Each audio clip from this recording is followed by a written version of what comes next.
Hi besties, we're reading thrillers for a week. And this is tea because I haven't read a thriller book in so long. So the fact of me in the summertime reading a full week of thrillers is gonna be maybe hard for me.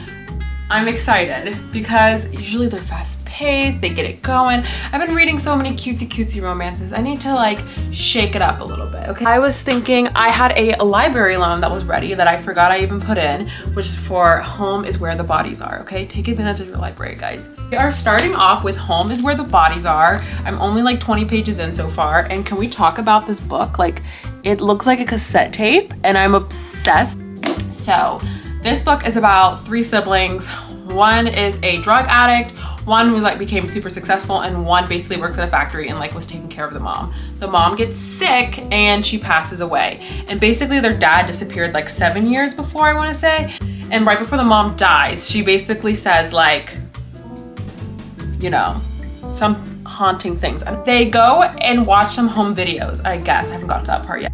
Their father appears on screen with blood all over him. And this is the same dad that they said just disappeared out of thin air. Mom hadn't been good since the dad disappeared. Nobody had been good since the dad disappeared. And they find something weird on a home videotape, which, explains the video tape. I just think this cassette tape thing is so stinking cute. I'm liking it so far. I'm really liking the writing so far. It's quick, as thrillers should be. It's a 250 page thriller book, okay? Take note, authors, 250 page thriller book. We love a short thriller. There's no reason a thriller needs to be longer than 300 pages. There's just no reason for it. Anyhow, with this bad boy, I'm really excited. So let's do a whole week of reading thrillers, besties. This is gonna be a good time.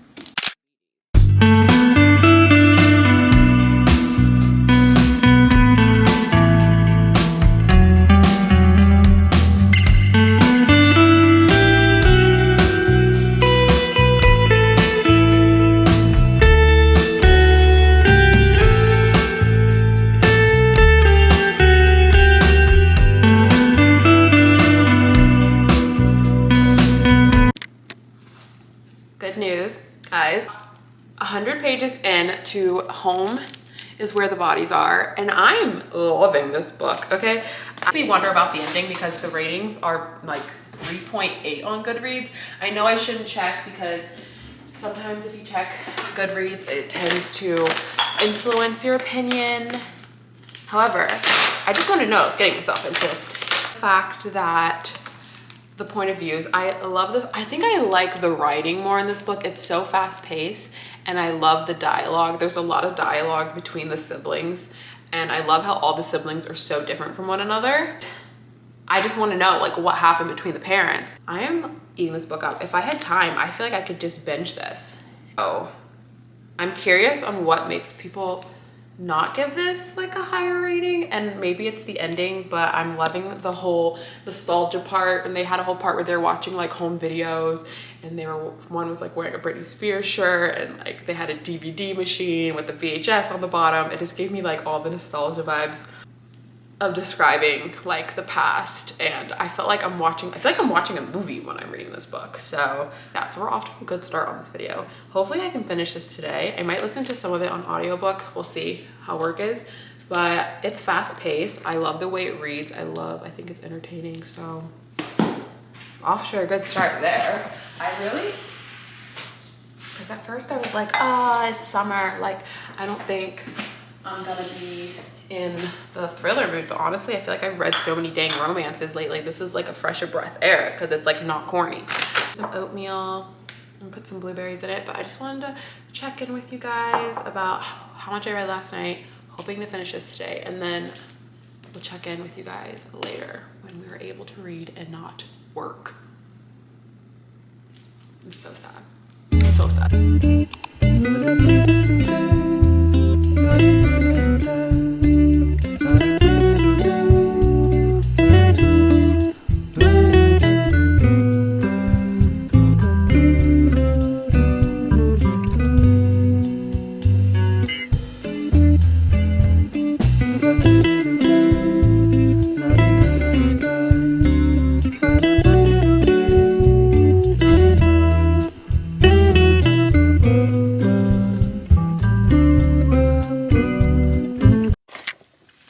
Hi friends, we have an exciting reading update, guys. Home is Where the Body Is by Geneva Rose. Why people maybe rated this book a little lower.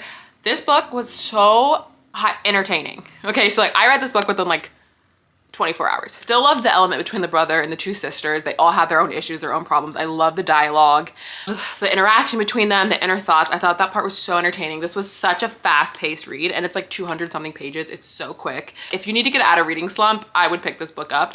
There was so much buildup, and I love that we had the mom's journals and that we had the mom's perspective. And I think the book was so well done with the videotape, and that was like the flashback. And I love the way it like connected into the future. This book was really well done. Made it the rating go down for me, honestly, was the ending.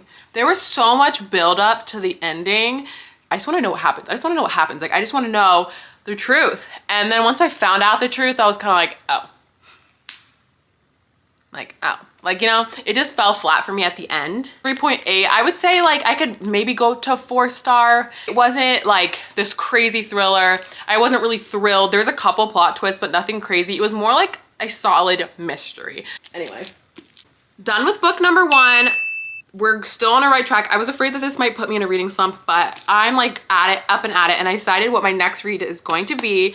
This is also a new release that just came out, and I just got it on my Kindle. Let me find. Okay, first things first, I realized I didn't even show you guys my new Kindle stickers.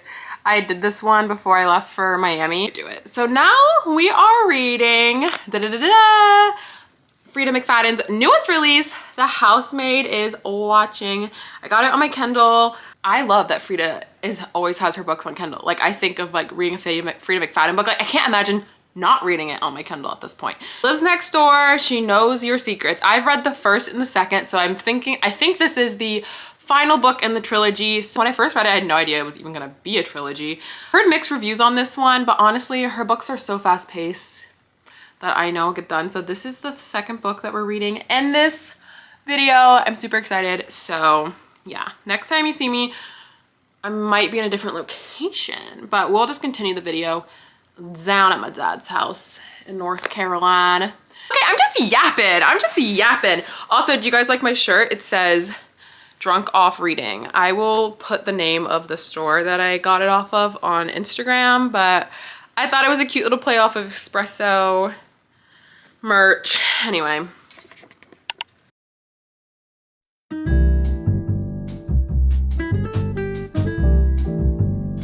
This is so good, guys. My dad grew this himself.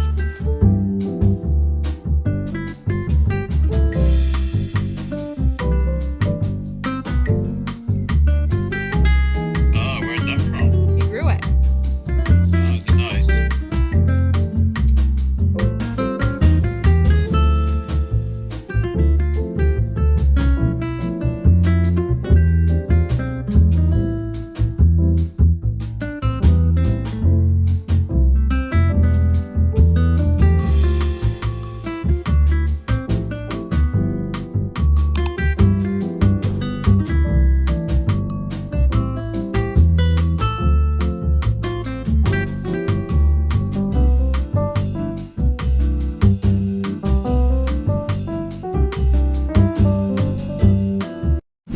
Okay guys, we have so much to catch up on because from the last time we talked, I finished The Housemaid is Watching and I gave that one a 3.5 stars. I thought the book was really slow in the first half, but then I thought it started to pick up right at the 50% mark, which is what I thought was gonna happen. But we just got, in my opinion, for a trilogy, way too much backstory. I just feel like the backstory of her neighborhood and everything and her family was just like so incredibly slow.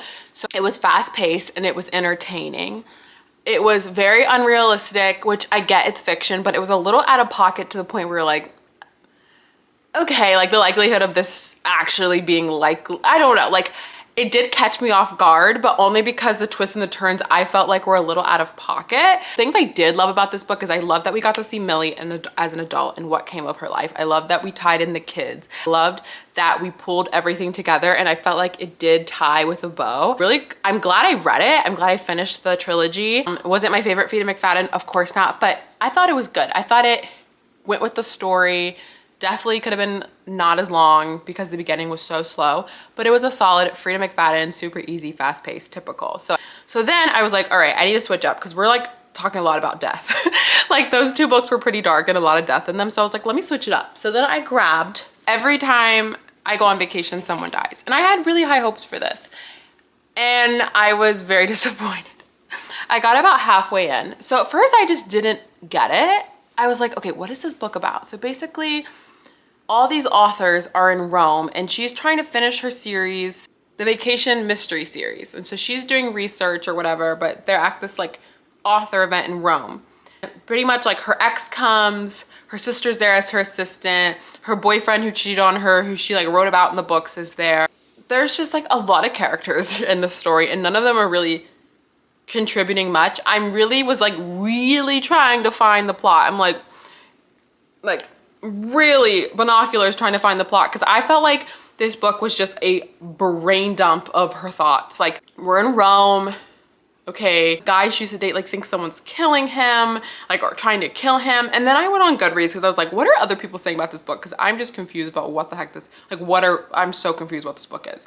Like, didn't have the best ratings. Some people were saying it like, you know, I love cozy mysteries. And I was like, okay, this is a cozy mystery. So maybe we're just trying like going on vibes and just like, it's cutesy. Maybe it's supposed to be cutesy. And then I got a little more through it and then I was like, it's not even a cozy mystery.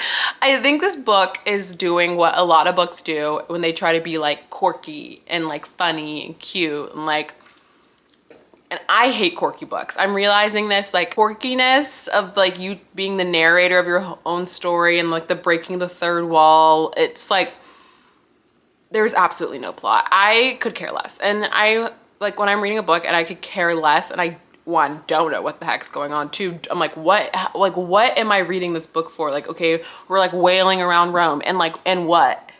Wondering with all these like reviews on the back, I'm like, do authors pay people? And it's funny because he literally was like breaking the third wall. No, authors don't pay people to write blurbs. They just beg. This book is just not it. Like, people are saying it's hilarious. I didn't laugh once. This is like 40-year-old people humor. Long story short, I DNF'd halfway through. I'm like halfway through, I still can't stand this book. I'm never gonna finish this video if that's the case. So I was like, you know what? I need a good author. Suddenly I'm wanting to read about death again, okay? Suddenly that book was so bad that I'm in the mood to read about death again. So now I am reading Middle of the Night by Riley Sager, a bop, of course. Really liking it so far. 84 pages in. Having a great grand old time. So I'm so bad with names and books. Yeah, Ethan was having a sleepover with his best friend in the tent and he wakes up and there's like a slit in the tent and his friend is gone and someone kidnapped his friend. 30 years later, they never knew what happened to him. They never found him. It was like still a cold case. And he has basically been struggling with this his whole life, like having sleep problems and just never feeling like having survivor's guilt and really struggling. He's back, ran into some financial trouble, and he's back at his parents' house 30 years later, and like weird things start occurring to him and like signs that are all pointing to his friend. So basically he's like, is someone messing with me? And so I'm really captivated. I love Riley Sager. His writing is just so good. I will say this to the end time, but he is just my favorite thriller author. So that is a very long-winded update of the past like day or so. So we're gonna try to finish Middle of the Night by Riley Sager, and then we're gonna end this video. And I will successfully read like thrillers for a week, okay? And I forgot how much I loved them. It's been so long.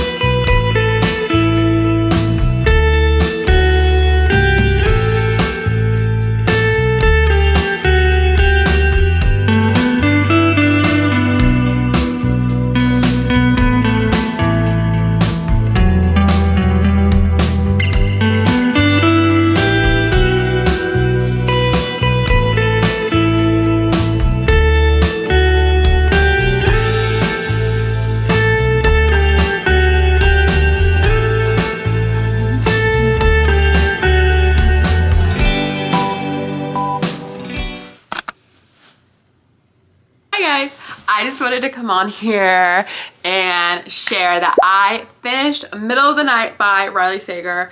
I had the physical copy, but I lent it to my sister because she finished the only one left by Riley Sager, and she was like, I want to read another Riley Sager book, and I'm like, okay, fine. So I let her borrow that book, so I currently don't have it at the moment, but I gave that book a 4.2 stars.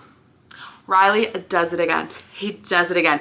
The thing about his thrillers is that, like, it's not your typical thriller. He literally builds up the storyline and he hashes it out. He makes you attach to the characters. He makes you attach to their background. And his books almost read like general fiction book, like, but then the thrilling aspect, the mystery aspect just brings it all together because I cared about these characters. I literally almost started crying at the end. He definitely like goes off on tangents throughout the book that kind of like, I don't know if he does it to throw you off, but like sends you down some like dead ends, which I guess is like is kind of realistic when you're trying to solve something.